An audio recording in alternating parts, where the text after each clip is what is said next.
ચેતર વસાવાને ન્યાય મળે એના માટે હવે ગુજરાતમાં એક મોટા આંદોલનની વાત કરવામાં આવી છે અને આ વાત કરી છે સાંસદ રાજકુમાર રાવતે।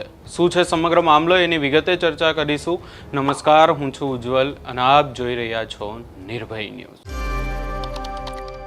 ચેતર વસાવાને જે 7 વર્ષની જેલની સજા કરવામાં આવી એની સાથે સાથે ચેતર વસાવાના હવે જે જૂના કેસો છે એને લઈને પણ અનેક ચર્ચાઓ થઈ રહી છે। ત્યારે આ તમામ ચર્ચાઓની વચ્ચે હવે ચેતર વસાવાના સમર્થનમાં બાંસવાડાના સાંસદ રાજકુમાર રાવત મેદાને આવ્યા છે।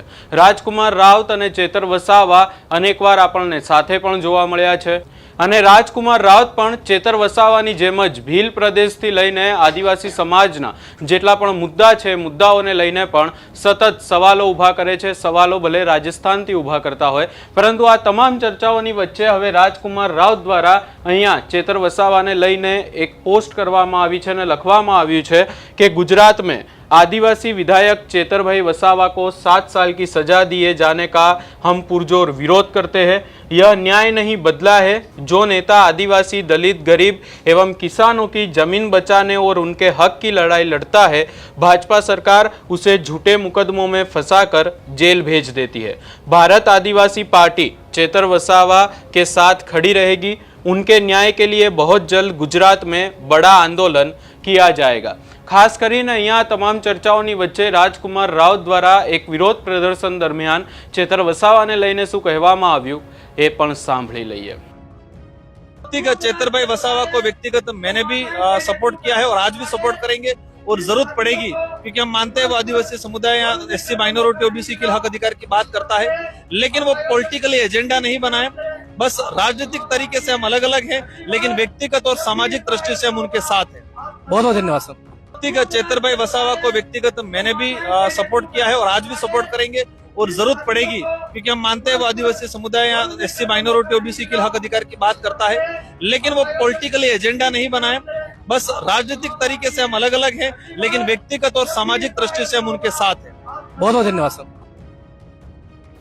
રાજકુમાર રાવત દ્વારા હાલ આદિવાસી સમાજનો જે એક અલગ ભીલ પ્રદેશની માંગ સાથેનો મુદ્દો છે એને લઈને પણ ઉગ્ર વિરોધ કરવામાં આવી રહ્યો છે અને એ વિરોધ દરમિયાન રાજકુમાર રાવતે ચેતર વસાવાને લઈને વાત કરી છે અને તેમના દ્વારા એમ જ કહેવામાં આવ્યું છે કે ભલે પાર્ટી અલગ હોય પરંતુ વ્યક્તિગત રીતે અમારો એક જ મુદ્દો છે ને એ મુદ્દો આદિવાસી સમાજને લઈને છે અને ચેતર વસાવા માટે તેમના દ્વારા અહીંયા વિરોધની પણ હવે વાત કરવામાં આવી છે। ખાસ કરીને બાપ પાર્ટીની વાત કરવામાં આવે તો બાપ પાર્ટીના અનેક નેતાઓ પણ ચેતર વસાવાના સમર્થનમાં આવ્યા છે, પરંતુ સૌથી મોટી વાત અને સૌથી મોટી બાબત એ જ સામે આવી રહી છે કે હવે રાજકુમાર રાવત દ્વારા પણ ચેતર વસાવાને સમર્થન જાહેર કરવામાં આવ્યું છે અને એક વાત એ પણ છે કે જેવી રીતે ગુજરાતમાં એ ચેતર વસાવાનો એક અવાજ હોય તો પછી આખો આદિવાસી સમાજ એમની સાથે ઊભો રહેતો હોય છે, એવી જ રીતે રાજસ્થાન અને અન્ય વિસ્તારોમાં રાજકુમાર રાવત એક અવાજ ઊભો કરે તો આદિવાસી સમાજ એમની સાથે આવીને ઊભો રહી જતો હોય છે। અને અહીંયા ખાસ કરીને વાત એ જ કરવામાં આવી છે કે